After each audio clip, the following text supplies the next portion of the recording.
Usually it's the other Pastor Bob that talks about the church. This time it's my turn. Next on the Metal Pulpit.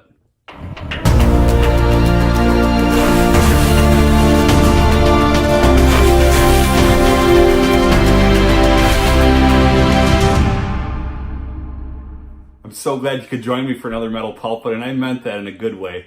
You know, the church is an interesting thing. Pastor Bob Beeman talks about the church often. And why do we talk about things so much on this channel? It's because we love them.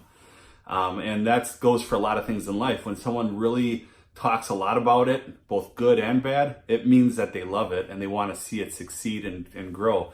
I want to talk about it from the perspective of a pastor currently in a brick and mortar building. And I'm going to come at him a little bit. I want to talk about something here. You see, churches nowadays, maybe in the past, if I can only speak from my 22, 23 years of experience, tend to forget their past, okay? For example, a church grows exponentially big and fast and all of that, and they start cutting out the programs, the fellowship events, the groups that they had that got them to that point. And then the people that were there from the beginning start wondering what happened, where is this? It's losing its family feel, all of that. Now, they can go even further, and this is where I want to caution you pastors that are pastoring a church, a brick and mortar building. See if these words ring true with you. Don't forget about the people that got you to this point. Okay? Let me expound on that.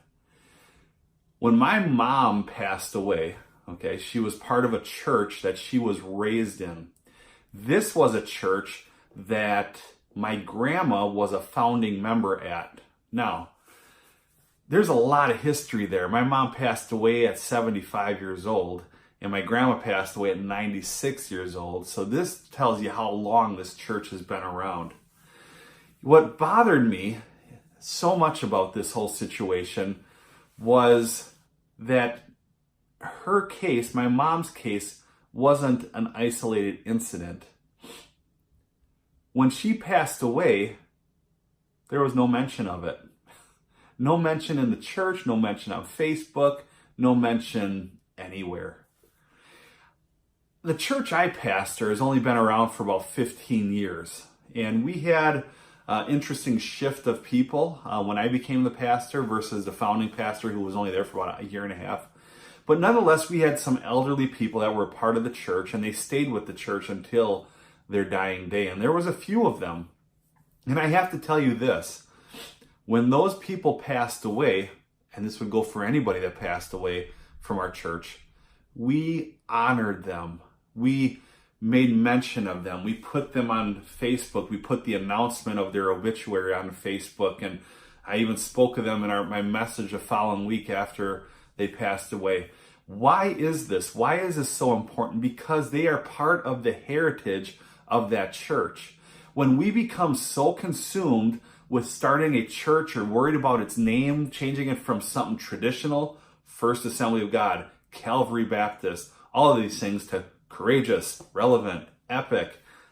When we start getting more concerned about that than the start and the history of the church, we have a problem. You see, my problem was that my mom was part of this church, her home church growing up, and gave every week faithfully. I believe she became a member, a voting member of that church, which means she would start giving to it at the age of 19. You do the math on how long she was a member. Shortly after her funeral, which was at the church that she grew up at and that she was with from the get-go, that my grandma was with from the start, I received a phone call. And this was a phone call from the leadership saying, we need to talk. And it was about the bill to use the building. Are you kidding me? That was the exact same response I gave to them as well. Are you kidding me? My dad is still part of that church. He's going to be moving up by me in about a month or so. But it's a dangerous place when a church puts its business before its members or it's the congregants, etc. If a person has been in the church that long and they've showed themselves faithful and they've helped with the start of many different things and they've encouraged and prayed for and gave of their financial means, the church ought to do everything they can to honor that person when they pass away. Skip the business, we had to bring in a sound guy, so we have to pay him, skip all of that stuff. This person has supported that ministry for 60 some years. I think they deserve a hall pass on this. For me personally, you don't even have to be a member of Radiant Fellowship, the church I pastor, in order to use the building. If someone is attending the church and hasn't taken the membership class and they ask, hey, can we use the building for my kid's birthday? Absolutely. Hey, we're having this get together. Can we use some of the round tables? Yes. Hey, can we use some of the chairs or whatever? Yes. And then they come around with the eventual question, well, what does it cost? Nothing. It's the church. It's these people help purchase this stuff through their giving, through their extra gifts, all of that. We have to learn to love people over the business of the church. And churches, pastors, listen to me. You have to honor those people that went on before that helped get the church to where it is. I think it's a cold, mean, awful thing when a church doesn't mention any of their past congregants when they pass away, or at the very least post the service details. This is very important because when we recognize history, we teach our kids to respect the history, and they end up growing up with a good attitude and they're excited about where they've come from and where they're going. Very opinionated, I realize that, but you can email me, pastorbobadams@gmail.com, and I'll get back to you as soon as I can. Have a great day.